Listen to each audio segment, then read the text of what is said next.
Vande Mataram. Rana Singh controversy पता है आपको? नहीं पता ना, शायद नहीं पता होगी, क्योंकि अपने वतन में असली हीरोज की बात कहां होती है।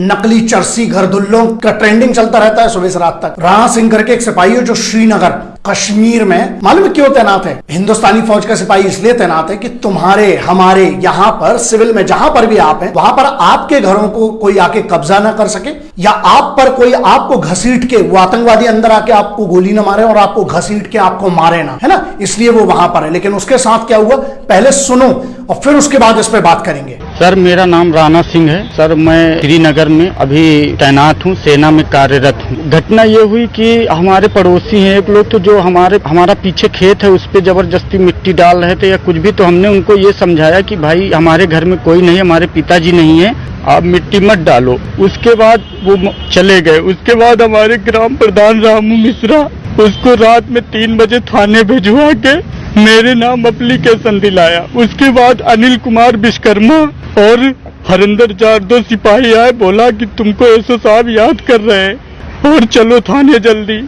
मैं थाने गया, हल्के दरोगा से बात कर रहा था, तभी अनिल कुमार विश्वकर्मा ने मेरे 3-4 झापड़ मारे। उसके बाद मुझे बैठा के बोला इसका 151 में चालान करो। किसी तरह वहां से निकलने के लिए मैंने हाथ पैर जोड़ के सुलह सपाटा कराया और जो विपक्षी पार्टी थी उनके सामने मुझे मार के भगा दिया, बोला तुम जाओ। सुलहनामा पे मैंने साइन किया, सब कुछ मैंने किया। आज की दिनांक में रामू मिश्रा 2 पुलिस आई है, बाहर विपक्षी टीम को बैठा के 60 गार्ड बनाया, बोला इसको साले को फंसा दो। और हरिंदर जाट ने मेरे से बोला तुम्हें 151 में बचाया है, 4000 रुपए दे दो। मेरे पास 10 बजे रात तक की कॉल भी आई, क्या जरूरत थी? जब मैं सुलह होके आ गया तो मेरे पास क्यों कॉल कर रहे थे? किसने मारा पीटा आपको? अनिल कुमार विश्वकर्मा। ये कौन है? ये कांस्टेबल है थाना डी। थानेदार को मैं रो रो के वही बताया कि सर मेरे को मारा है। बोला चलो ठीक है, कोई बात नहीं, तुमको मैं सुलह करा रहा हूँ। वही मैं बोला कि सर मैं भी वर्दीधारी हूँ, मेरी इज्जत है, मुझे क्यों मारा गया? बोले कोई बात नहीं, चलो हो गया जो हो गया, तुम जाओ। एसपी साहब से यही कहना चाहता हूँ, मेरी नौकरी खतरे में पड़ सकती है, मुझे न्याय दिलाया जाए। और मेरे ग्राम प्रधान पूरी तरह से लगे विपक्षी को लेके, न्याय नहीं मिला तो मैं मुख्यमंत्री आवास के सामने जाके मुख्यमंत्री के सामने अपने आप पे पेट्रोल डाल के अपने खुद को जला दूंगा। मेरी आत्मसम्मान की बात है ये। मैंने एसपी साहब कप्तान साहब से बताया, क्या बोला? उन्होंने बोला आपके साथ कोई कुछ नहीं करेगा, ना आपके खिलाफ मुकदमा लिखा जाएगा, इसकी जांच होगी और उनके खिलाफ कार्रवाई की जाएगी। मैं बहुत परेशान हूँ, मुझे न्याय मिलना चाहिए बस।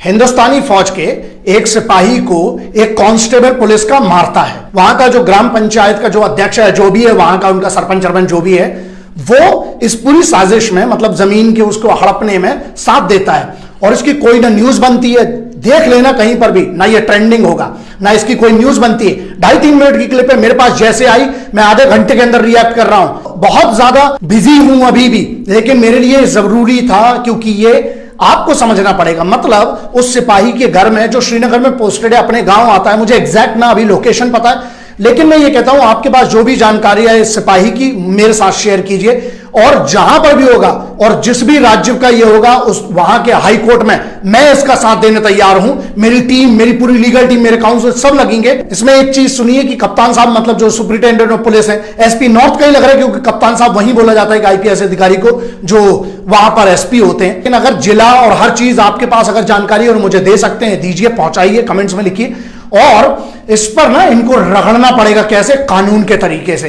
आप वर्दी पहन के, वर्दीधारी हो, सड़के पे हाथ चला रहे हो, उसके बाद कोई, यहां सब जिम्मेदार हैं। आप ये सोचिए कि आप लाखों चीजें फॉरवर्ड करते हैं। ये सिपाही का वीडियो अगर ये मुझे पता चला कि 10 से 12 दिन पुरानी अगर बात है, तो अभी तक इतना देर कैसे हो गया? क्योंकि ना ये ट्रेंडिंग हो रहा है, ना कोई समाचार में दिखाया जा रहा है, क्योंकि हमारे साथ तो लोग दूसरी चीजों में बिजी हैं।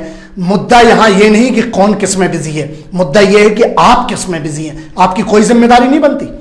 ऐसा जब किसी एक सिपाही के साथ होता, वैसे तो बहुत 15 अगस्त तो 26 जनवरी को हम डीपी बदल लेते हैं और जय हिंद वंदे मातरम इंकलाब जिंदाबाद बहुत होता है।